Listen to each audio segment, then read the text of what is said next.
jeu. On vous présente les derniers jeux qu'on a essayés. On commence avec Beast, qui est un jeu pour 2 à 4 joueurs, les parties d'environ 30 minutes par joueur pour 14 ans et plus. C'est un jeu tous contre 1. Donc, je vous présente ça. Dans Beast, tous les joueurs vont être des chasseurs avec chacun leur propre personnage, avec chacun leur propre pouvoir. On a des cartes de départ aussi, sauf un joueur qui va être la bête. Donc, ça va être tous les chasseurs vont jouer coopérativement afin de réussir à attraper la fameuse bête.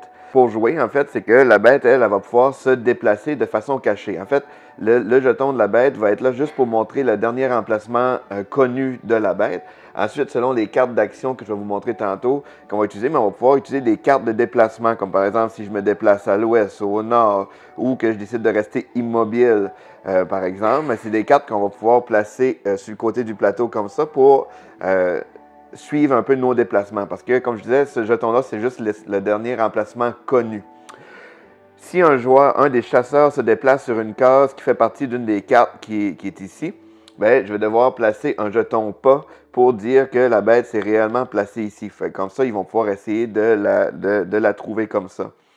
La bête, elle va avoir différents objectifs qui vont être souvent comme attaquer là, des villageois, ou en fait des colons. Mais on va pouvoir aussi attaquer des animaux pour augmenter un peu son énergie de rancune, parce que c'est un peu la monnaie du jeu qu'il va falloir payer pour activer certaines actions. Mais à toutes les fois que la bête va faire une attaque, bien, elle va devoir se dévoiler. Fait que si par exemple je joue une carte pour attaquer le mouton, pour le manger, bien, je me dévoile. Fait que, présentement, tous les joueurs connaissent ma nouvelle position. On enlève les cartes de positionnement, puis on repart comme ça. Comme que je disais, dans le fond, pour faire nos actions, ça va être des cartes qu'on va avoir en main comme ça. Fait qu'au début de chaque manche, on va faire un draft avec des différentes cartes d'action. Et selon si on est la bête et le chasseur, on utilise différentes cases de la même carte. Fait que c'est pareil, tous les chasseurs vont utiliser la case du haut, tandis que la bête va utiliser la case du bas.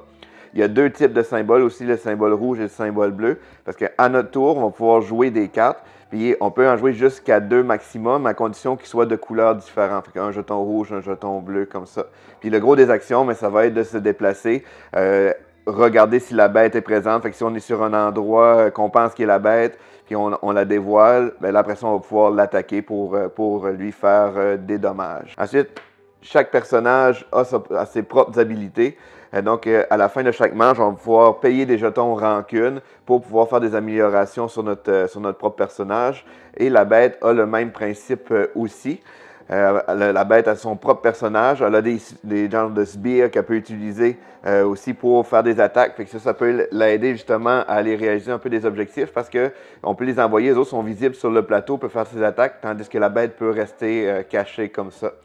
Fait qu'elle a le même principe qu'on peut faire des améliorations dessus aussi.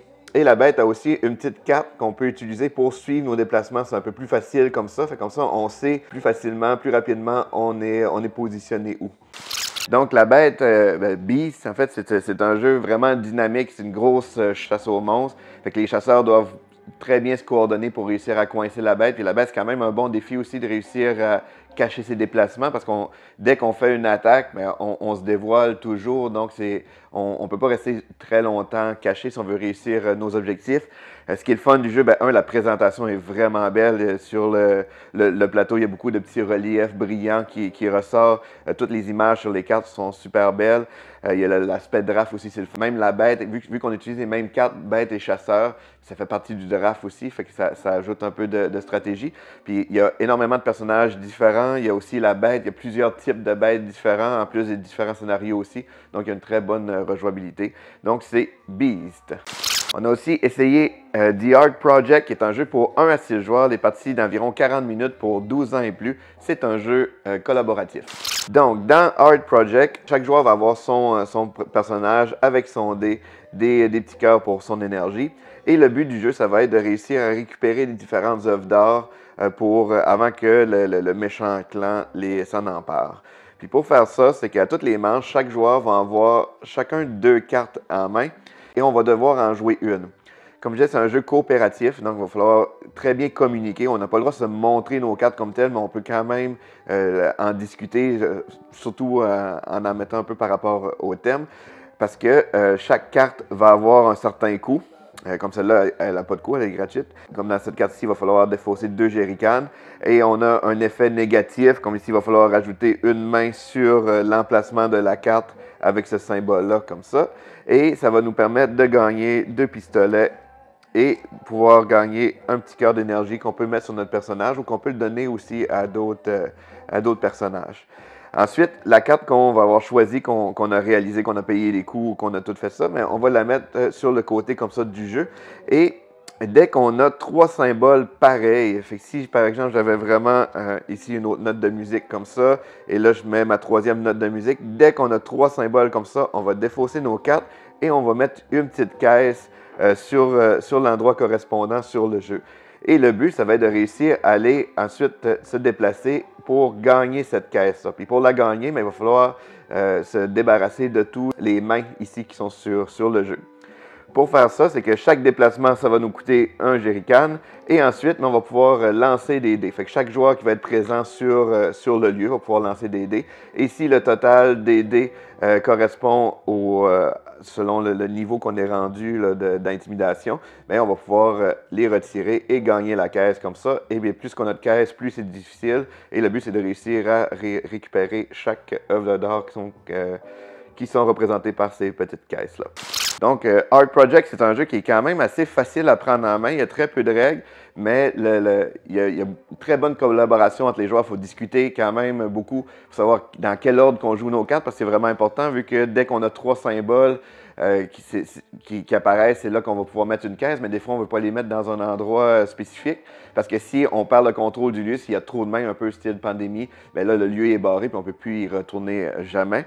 Puis ce qui est le fun aussi du jeu, c'est qu'il y a vraiment plein de plateaux différents dans la boîte, recto verso, sous forme de mission.